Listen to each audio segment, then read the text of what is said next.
Waziri wa Ujenzi na Uchukuzi Zanzibar Dr. Khalid Salum Mohamed amewataka madereva nchini kuwa na nidhamu, umakini na uadilifu wakati wakiwa barabarani.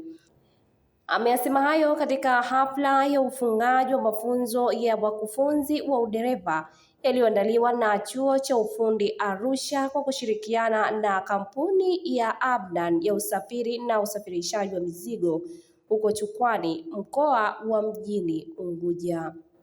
Amesema kuwa ajali zimekuwa zikiongezeka siku hadi siku, hivyo ni vyema kwa wakufunzi hao kuenda kuwafundisha vijana kuzingatia na kuelewa alama za barabarani ili kuepuka ajali zisizo na lazima.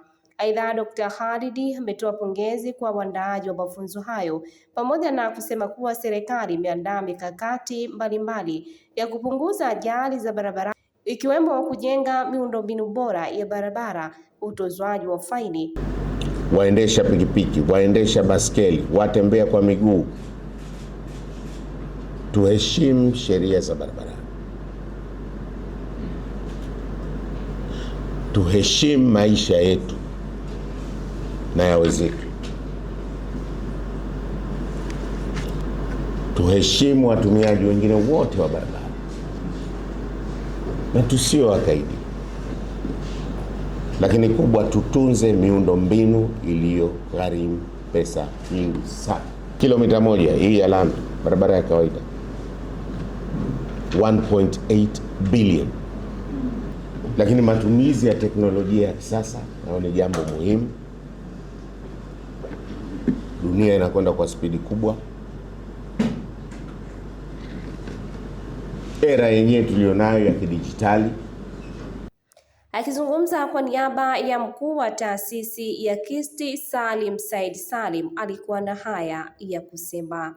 Ushirikiano huu ni mfano mzuri wa namna taasisi za elimu na sekta binafsi zinavyoweza kushirikiana katika kutoa maarifa, ujuzi na uzoefu unaohitajika katika soko la ajira na maendeleo ya taifa. Tunatambua na kuthamini sana muda, utaalamu na rasilimali mlizozitoa ili kuhakikisha programu hii inafanikiwa. Kwa upande wa Chuo cha Ufundi Arusha, tunawapongeza na kuendelea kuwa katika mshiriki muhimu wa KIST katika kuendeleza elimu na mafunzo ya ufundi stadi. Kwa upande wake, mkuu wa taasisi ya Abnan Abubakar Nasor amesema mafunzo hayo yatasaidia kuchangia katika kuimarisha usalama barabarani pamoja na kusema kuwa wapo tayari kushirikiana na serikali katika harakati mbalimbali. Abnan Transport and Logistics Insurance Limited ni taasisi iliyosajiliwa yenye namba za usajili chini ya sheria ya usajili nambari 12 ya mwaka 2012 Zanzibar, inayojihusisha na huduma za programu zinazohusiana na usafiri, usalama barabarani, mafunzo ya udereva, maendeleo ya kufunzi wa udereva na maeneo mengine yanayohusiana na sekta ya usafiri. Ndugu mgeni rasmi, katika utendaji wake, taasisi ya Abnani imejenga mtazamo kwamba jukumu la sekta binafsi si kutoa huduma pekee, bali pia kutambua changamoto, kuibua suluhisho na kuwaunganisha wadau wenye dhamana na utaalamu ili suluhisho liweze kutekelezeka. Abnani pia hufanya hivyo bila kuchukua nafasi ya mamlaka yoyote ya serikali, bali kwa kushirikisha taasisi husika kulingana na dhamana na majukumu yao. Ndugu mgeni rasmi, mfano katika kozi hii ya driver instructor, katika kuangalia mahitaji ya sekta ya usafiri Zanzibar, Abnani ilitambua changamoto ya upatikanaji wa mafunzo ya kitaalamu kwa wakufunzi wa udereva. Kwa kuwa ubora wa mkufunzi una mchango mkubwa katika ubora wa dereva anayezalishwa, ndivyo Abnani Transport and Logistics iliandaa wazo la suluhisho na kulifikisha kwa mamlaka ya usafiri na usalama barabarani, ikiwa na taasisi yenye dhamana katika eneo hilo kwa mujibu wa sheria namba 7 ya mwaka 2003 pamoja na marekebisho yake. Ndugu mgeni rasmi, mamlaka ilionyesha utayari wa kushirikiana na Abnani Transport and Logistics, na hatua hiyo iliwezesha Abnani kuunganisha mahitaji ya Zanzibar na uwezo wa kitaalamu wa Chuo cha Ufundi Arusha.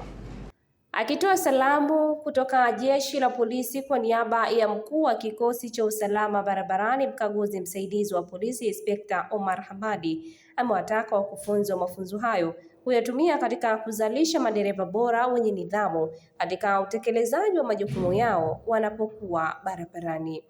Tuachukue haya mafunzo kuwapa wale walimu ambao wanafunzi ambao tunawapa ile elimu ambayo ya usalama barabarani, kwamba moja, wawe na nidhamu ya njia. Ikiwa dereva hana nidhamu ya njia, basi atafanya mambo ya hovyo ambayo yatazalisha ajali, kwamba dereva huyu atakuwa ni mlevi, dereva huyu atakuwa anaendesha mwendo ambao kasi na mengineyo, jambo ambalo linakusababisha hivyo vifo na majeruhi. Akisoma risala kwa wakufunzi wa udereva, Shemsa Salahdin amesema mafunzo hayo yamewasaidia kuongeza ujuzi, maarifa na kuahidi kuyatumia kwa vitendo.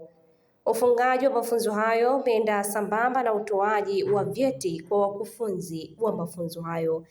Mimi ni Fatma Ahmedi, usisahau kusubscribe, kulike, kushare na kucomment. Kumbuka hii ni Zantime Media.